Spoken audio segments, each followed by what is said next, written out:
All right, so here we have someone throwing a frisbee, and the frisbee, you can see that it's kind of got some wobble here when you throw it, and what we want to know is what's the period of that wobble if we can see how much it's wobbling. All right, then we want to know whether it's direct or retrograde. All right, so let's start out with our problem here.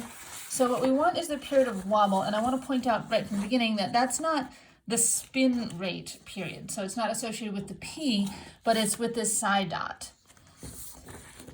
And of course, we want period, which would be in seconds per radian, but our psi dot is in radians per second. So we can convert that by saying that the period is equal to the reciprocal of psi dot, so that would be in seconds per radians. But what we really want is to multiply that by 2 pi radians per revolution so that we get this period in seconds per revolution. How many seconds are there for a whole complete cycle? All right. So now we need to find this psi dot, and we have a formula for this.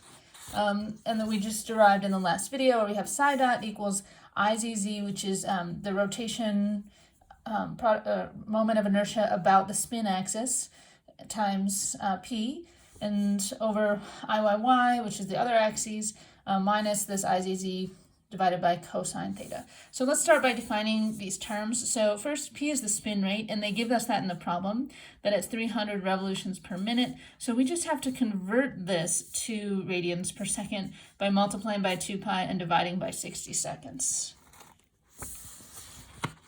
All right, and now let's think about what theta means.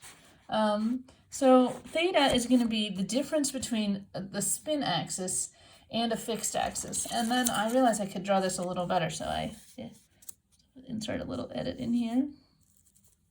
So here's our frisbee. In one instant, it's in this kind of position, and then in the next instant, it's kind of wobbled down into this green picture. So the green and the black frisbee picture are at different instants that represent the max amount of the wobble, right? And we know that the max difference is going to be 10 degrees. But if we put a fixed axis right through the center of those differences in spin rates, so we have the spin rate at when it's in the black here as z, lowercase z hat, and then lowercase z hat is now over here when it's in the green, this difference total is also going to be 10 degrees. So half of that difference is going to be 5 degrees. So when we look at, based on our definition of theta, between the fixed axis at the center of the rotation